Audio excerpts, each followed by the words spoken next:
রান্না করতে বসে পড়েছি।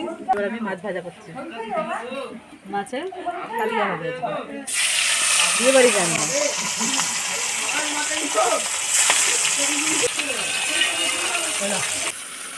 মাছগুলো আমাদের সব ভাজা হয়ে গেছে। এবার এই মাছের তেলেই আমি কিন্তু মাছের কালিয়াটা করে নেব।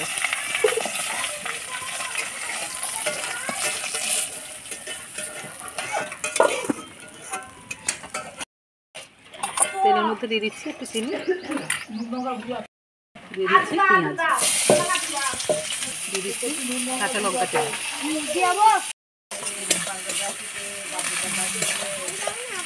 আমি দিয়ে দিচ্ছি নুন। নুনটা দিলে পেঁয়াজটা একটু সিদ্ধ হয়ে যাবে।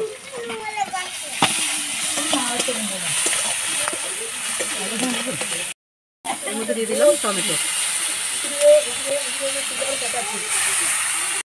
এখানে আছে আদা রসুন বাটা, এই আদা রসুন বাটাটাও আমি এর মধ্যে দিয়ে দিচ্ছি।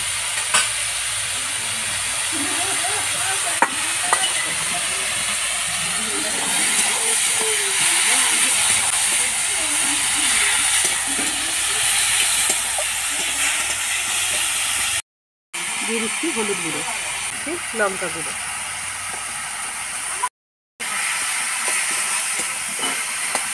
আমি দিয়ে দিচ্ছি জিরে গুঁড়ো, ধনে গুঁড়ো।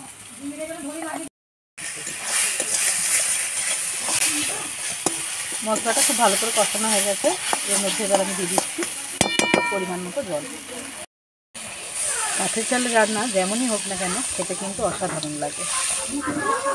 ঝোলটা ফুটে গেলে আমি দিয়ে দেবো ভেজে রাখা মাছগুলো। মাছের মধ্যে আমি ধনে পাতাটা দিয়ে দিয়েছি। এবার আমি মাছটা নামিয়ে নিচ্ছি। রান্না তোমাদের কেমন লাগলো সেটা আমাকে কমেন্টে অবশ্যই জানিও। ভালো লাগলে লাইক ও শেয়ার করো। নতুন বন্ধুরা চ্যানেলটিকে সাবস্ক্রাইব করে নিও। সবাই ভালো থেকো, সুস্থ থেকো।